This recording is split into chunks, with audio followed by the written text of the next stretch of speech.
यूहन्ना अध्याय 20। परमेश्वर को धन्यवाद हो, यीशु मुर्दों में से जी उठा है और मगदलीन मरियम को पहले दिखाई दिया है। जो भी प्यार करता है, जो भी सुबह के प्रभु को खोजता है, तो प्रभु उसको दर्शन देता है। आमीन। प्रभु को धन्यवाद हो। 20 में क्या लिखा हुआ? पहले वचन, सप्ताह के पहले दिन मरियम मगदलीनी भोर को अंधेरे रहते ही कब्र पर आई और पत्थर को कब्र से हटा हुआ देखा। ध्यान सुनिएगा, ऑलरेडी 144 सेक्शन लगा हुआ, मतलब लोग डर के मारे सब लोग अपने घर में बैठा हुआ, लेकिन मगदलीन मरियम सुबह अंधेरे रहते समय कब्रिस्तान में आई। कितना हिम्मत के साथ, कुर्बानी के साथ आई है। आज भी जो भी हिम्मत के साथ प्रभु को ढूंढता है तो प्रभु उसको दर्शन देता है। मगदलीन मरियम हिम्मत के साथ भोर को ही अंधेरे रहते ही कब्र पर आई। कितना लगन है, इतना प्यार है कि मैं प्रभु को देखना चाहता हूँ, उनके लाश को देखना चाहता हूँ। तो परमेश्वर को धन्यवाद हो, क्योंकि उनकी सुगंध द्रव्यों से और भी कुछ काम करना होता है। लेकिन क्या हुआ? आते ही क्या हुआ? पत्थर कब्र से हटा हुआ देखा। मत्ती समाचार में कहता है कि पत्थर को स्वर्गदूत ने लुढ़का दिया और पत्थर पर स्वर्गदूत बैठा है।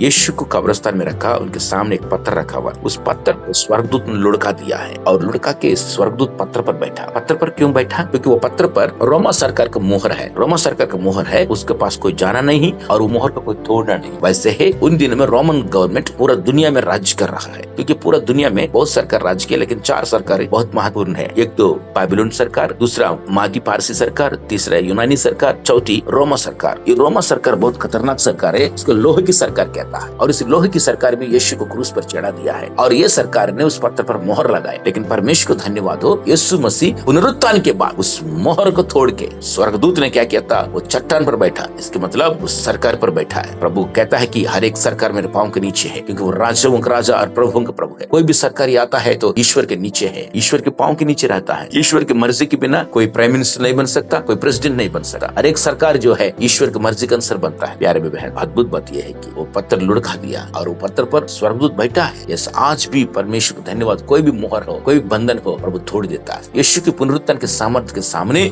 कोई भी सरकार, कोई बंधन खड़े हो नहीं सकता। यीशु पुनरुत्थान हुआ। आमीन। और प्रभु को धन्यवाद, पुनरुत्थान में सामर्थ है। यीशु पुनरुत्थान हुआ है, वो पुनरुत्थान है, हमारा आशा के आधार है। अद्भुत बात लिखा कि तब क्या हुआ? तो मरियम ने तब वो दौड़ी और सामन पतरस और उस दूसरे चेलों के पास, जिससे यीशु प्रेम रखता था, मतलब वो यूहन्ना था, आकर कहा, वे प्रभु को कब्र में से निकल ले गए हैं और हम नहीं जानते कि उसे कहाँ रख दिया। मरियम ने सोच रहे थे डेड बॉडी को कोई उठा दिया है, क्योंकि वहाँ डेड बॉडी है ही नहीं। इन्फॉर्मेशन ये दे रहे थे कि डेड बॉडी कोई उठा लिया, इनको ये मालूम नहीं है कि यीशु जी उठा। बहुत बार हम समझ नहीं पाते परमेश्वर के काम को, प्रभु के साथ रहते हुए भी प्रभु के अद्भुत काम को समझ नहीं पाते हम बहुत बार। अब पतरस और वो दूसरा चेला निकल कर कब्र की ओर चले और दोनों साथ साथ दौड़ रहे थे, परंतु दूसरा चेला पतरस से आगे बढ़कर कब्र पर पहले पहुंचा और झुककर कपड़े पड़े देखे, तो भी वो भीतर ना गया। ध्यान सुनिएगा, अब सामन पतरस उसके पीछे पहुंचा और कब्र के भीतर गया और कपड़े पड़े देखे। सुसमाचार यूहन्ना ने लिखा है ना, इसीलिए वो खुद बोल रहा है, भीतर नहीं गया। परमेश्वर का धन्यवाद। प्यारे बहन, अद्भुत बात यह है कि यीशु मसीह जी उठा है। आमीन, हालेलुया। और चेला जितना प्रेम करता है वो खुद की गवाही दे रहा है कि वो भीतर नहीं गया। अब सामन पतरस उसके पीछे पहुंचा और कब्र के भीतर गया और कपड़ा पड़े देखे, और वो अंगोछा जो उसके सिर से बांधा हुआ था, कपड़े का साथ पड़ा हुआ नहीं, परंतु अलग एक जगह लपेट हुआ देखा। परमेश्वर को धन्यवाद। एक कपड़ा सारे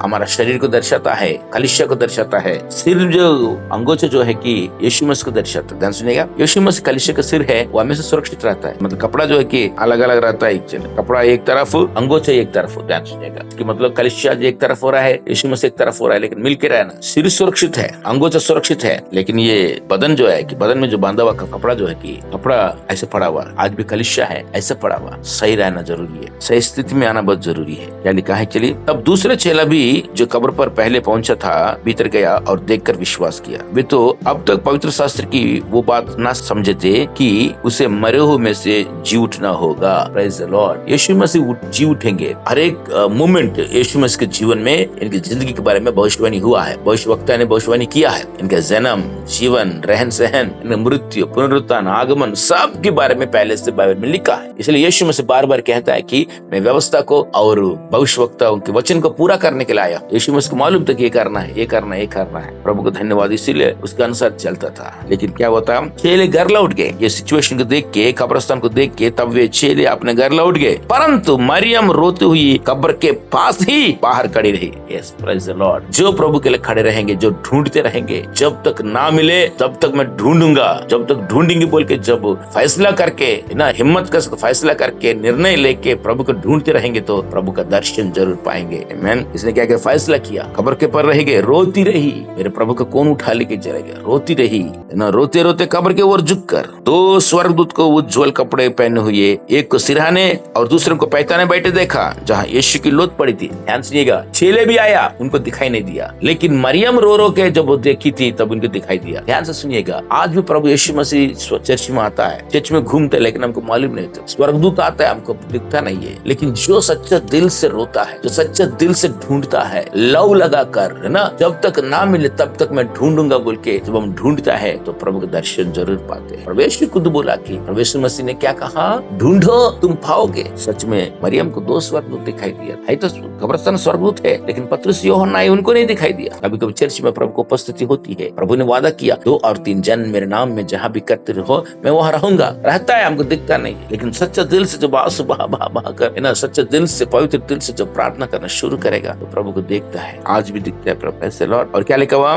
2 स्वर्गदूत सिरहाने के, दूसरे पैताने के बैठा। क्यों बैठा? ध्यान सुनिएगा, पुराना जमाना में संदूक रहता था, संदूक के ऊपर करूब रहता, इसको बोलते मिर्सी सीट कहता है, करूब रहता है, करूब पंखे खोल के 2 करूब रहता है, सिरहाने की तरफ, पैताने की तरफ। तो अभी इस कब्रिस्तान में इस स्वर्गदूत दोनों साबित कर रहा है कि पुराना जमाना का संदूक यीशु है, वो यीशु के प्रतिरूप है, क्योंकि व्यवस्था यीशु का छाया है। Praise the Lord. व्यवस्था का अनुसार बलि चढ़ाना होता है, इसलिए यीशु आके बलि चढ़कर व्यवस्था को पूरा कर लिया है। इसलिए व्यवस्था यीशु मसीह का छाया है। व्यवस्था जो है यीशु मसीह को पास लाने के लिए एक शिक्षक की तरह, बाल शिक्षक की तरह। प्रभु को धन्यवाद। प्यारे बहन, यीशु मसीह ही पुराने नियम का परिपूर्ण है और पुराने नियम का समाप्त है, इसलिए दोनों स्वर्गदूत यहाँ दिखाई दिया रहता है। और उन्होंने उससे कहा, हे नारी, देख अब स्वर्गदूत बातें कर रहा है, तू क्यों रोती है? Praise the Lord. उसने उनसे कहा, वे मेरे प्रभु को उठा ले गए और मैं नहीं जानती कि उसे कहाँ रखा है। ये कहकर वो पीछे की फिरी। देखना, अभी समझ नहीं पा रहे थे कि यीशु जी उठा, पीछे फिरी और यीशु को खड़े देखा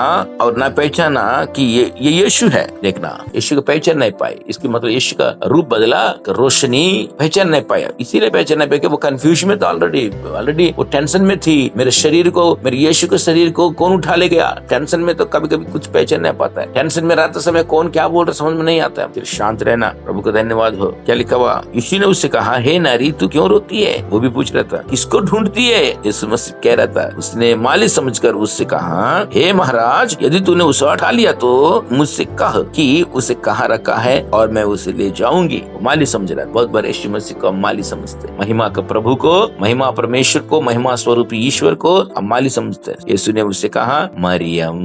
वाह, क्या बात है। ध्यान सुनिएगा, आवाज देखिएगा, इन मरियम ऐसे कहते ही उसने पीछे फिरकर उससे इब्रानी में कहा, रब्बुनी। बोले रब्बुनी। परमेश्वर को धन्यवाद, पहचान लिया, आवाज को पहचान लिया। परमेश्वर कहता है, मेरे बेड मेरा आवाज पहचानेंगे। यस, परमेश्वर को धन्यवाद हो। मरियम से बोले तो मरियम ऐसे कहते हैं। उसने पीछे फिरकर उससे कहा, इब्रानी में कहा, रब्बुनी। बोला मतलब हे गुरु। परमेश्वर को धन्यवाद हो। यीशु ने उससे कहा, मुझे मत छू। Praise God, hallelujah. कितना खुशी की बात है, प्रभु खुद प्रकट किया। जब तक प्रभु यीशु मसीह अपना आप को दिखाई नहीं देता है, कोई भी यीशु को देख नहीं सकता, क्योंकि ईश्वर अदृश्य परमेश्वर है। लेकिन प्रभु जिससे प्यार करता है और प्रभु से जो प्यार करता है उसको दर्शन देता है। यूहन्ना अध्याय 14:20 से लेकर 22 तक कहता है, जो मुझसे प्यार करता है मेरे पिता उससे प्यार करता है, और हम आएंगे, इनके साथ वास करेंगे, इनको हम दर्शन देंगे। यीशु हमारे घर में रहता है, यीशु हमारे परिवार में रहता है। हालेलुया। एक बार मैं कमरा में था, रात में बीच में एक दुष्टात्मा को पकड़ने वाले लेकर आई थी, गली में थी। मैंने बोला, गली में क्यों है, घर पे आओ। दुष्टात्मा कहती है, मैं घर के अंदर नहीं आऊंगी। क्यों? अंदर यीशु मसीह बैठा है। अंदर आओ। तो अंदर यीशु मसीह बैठा है, अगर मैं जाऊंगी तो मुझे कील ठोक देगा। कील ठोक देगा? मैं मन में सोच रहा हूँ, ऐसे कैसे कील ठोक देगा? क्योंकि यीशु को क्रूस पर चढ़ाया ना, तो शैतान का डर है, अगर मैं मिल गई तो मुझे भी कील ठोक देगा, वो बदला लेगा बोले। इसलिए कील को देख के शैतान डरता है। इसलिए गांव में कुछ लोग घर के सामने कील ठोकता है, क्रूस की कील को याद दिलाता है। परमेश्वर को धन्यवाद हो। वो कहता है कि घर के अंदर यीशु है, मुझे दिखाई नहीं दे रहा है लेकिन उसको दिखाई दे रहा है। प्यारे बहन, आपके घर में यीशु रहता है। आमीन। यदि आपके घर में 4 लोग है तो समझो 5 लोग है। यीशु मसीह आपके घर में है। यीशु मसीह अनसीन गेस्ट है, अनसीन मालिक है, दिखता नहीं है लेकिन आपके घर का मालिक वही है। आप खाना खाते समय दिखता नहीं है लेकिन आपके साथ वही बैठा है। यीशु आपके घर में रहता है। Praise the Lord. जब यीशु मसीह हमारे घर में है, कोई भी दुष्ट आत्मा, कोई भी शैतान हमारे घर में घुस नहीं सकता। किसी बाप की बस की नहीं अंदर आने के लिए। जहाँ उजाला है वो अंधकार नहीं रहता है। यीशु मसीह उजाला है, शैतान अंधकार है, वो नहीं आ पाएगा आपके पास। Praise the Lord. इसलिए आनंद के साथ रहना प्यारे बहन, यीशु से प्यार करता है, घर में रहता है, महान पराक्रम परमेश्वर है, उसको दिखाई दिया, दर्शन दिया है। यीशु हमारे घर में रहता है, घर में आता है, हमको दिखाई नहीं देता है, लेकिन शैतान दुश्मन को दिखाई देता है। आपके घर में यीशु है, आमीन। मन में ठानना, मेरे घर में यीशु है। यीशु ने उससे कहा, मुझे मत छू, क्योंकि मैं अब तक पिता के पास ऊपर नहीं गया, परंतु मेरे भाइयों के पास जाकर उनसे कह दे कि मैं अपने पिता और तुम्हारे पिता और अपने परमेश्वर और तुम्हारे परमेश्वर के पास ऊपर जाता हूँ। Praise the Lord. ध्यान से, अद्भुत बात है कि ईस्टर के दिन में सुबह सुबह प्रभु यीशु मसीह पिता के पास जा रहा है। ब्रेकफास्ट टाइम में यीशु मसीह स्वर्ग में, डिनर प्रभु यीशु अपने चेलों के साथ किया। ये क्या कहता है, मैं ऊपर जाता हूँ। क्यों? क्योंकि हर साल में याजक जो है बलि चढ़ाकर लहू मंदिर में लेके जाता है। असली मंदिर स्वर्ग में है, स्वर्ग की छाया धरती पे। तो प्रभु यीशु मसीह जी उठने के बाद अपनी खुद का लहू लेकर स्वर्ग में प्रवेश किया। इसलिए मरियम को कहते हैं, मरियम छू मत मुझे, क्योंकि अभी तक मैं पिता के पास नहीं गया। और क्या बोल रहे हैं, परंतु मेरे भाइयों के पास। वाह, क्या बोला था यीशु मसीह जी उठने के बाद। ईस्टर के दिन में क्या बोलते हैं, मेरे भाइयों के पास जाकर बोलो, क्योंकि हमारा पक्ष में, मानव जाति के पक्ष में मैं स्वर्ग जा रहा हूँ। इसलिए पहली बार पूरा दुनिया में मानव जाति के पक्ष में एक व्यक्ति स्वर्ग जाने के दिन है यीशु मसीह का पुनरुत्थान का दिन। समझ लीजिए, हम घर खरीदते समय रजिस्ट्रेशन करते हैं, घर खरीदेंगे ना, हम रजिस्ट्रेशन करते हैं, वैसे पूरा स्वर्ग को यीशु के लहू के द्वारा रजिस्ट्रेशन हो चुका है। आमीन। इसलिए यीशु के लहू पर जो भी विश्वास करेगा स्वर्ग उसी का है। इब्रानी में कहता है, यीशु खुद का लहू लेके स्वर्ग में प्रवेश किया है। प्रभु का धन्यवाद। और लहू जाके छिड़का, कहता है इस लहू पर जो भी विश्वास करेगा स्वर्ग उसी का है। इसलिए स्वर्ग में जितना भी प्रॉपर्टी है, जितना भी मीरास है, जितना भी धन है, वो सब यीशु के लहू के द्वारा हमारा हो चुका है। आमीन। इसीलिए आप अमीर हो, आप गरीब नहीं हो। आमीन। स्वर्ग हमारा है। जो भी यीशु मसीह पर विश्वास करता है स्वर्ग गारंटी है। यीशु मसीह खुद कहता है, पिता के पास जाने के लिए मार्ग, सत्य, जीवन मैं हूँ। यूहन्ना 14:6 में कहता है। प्यारे बहन, ईस्टर के दिन में यीशु मसीह जी उठकर अपने लहू लेके स्वर्ग में प्रवेश किया है। बाद में इवन थॉमस भी छूता है, मरियम भी छूती है, बाद में बहुत लोग टच करके देखते हैं। लेकिन उस सुबह, पुनरुत्थान के दिन में सुबह सुबह, इतवार की सुबह, प्रभु आपके लिए, मेरे लिए स्वर्ग प्रवेश किया है। मैन, इतना खुशी की बात है। मरियम मगदलीनी ने जाकर चेलों को बताया कि मैंने प्रभु को देखा और उसने मुझसे ये बातें कही। उसी दिन, जो सप्ताह के पहले दिन था, संध्या के समय, जब वहाँ के द्वार जहाँ चेले थे यहूदियों के डर के मारे बंद थे, तब यीशु आया। प्रभु को धन्यवाद। याजक भी क्या करता है, उन दिनों मंदिर में जाके वापस 7 समय बहुत त्योहार होती है, वैसे यीशु मसीह भी क्या किया था, स्वर्ग में जाके मंदिर में जाके वापस आ चुका है, पिता पास जाके वापस आ चुका है। और शाम को चेलों के साथ बैठा। Praise the Lord. कितना अच्छा है ना। उसी दिन यहूदियों को डर के मारे बनते सारे चेले डर में बैठे थे, क्योंकि यीशु को मार दिया 3 दिन पहले, हमें भी मार देंगे, तो बोल के डर में बैठे थे। अब यीशु आया और बीच में खड़ा होकर उनसे कहा, तुम्हें शांति मिले।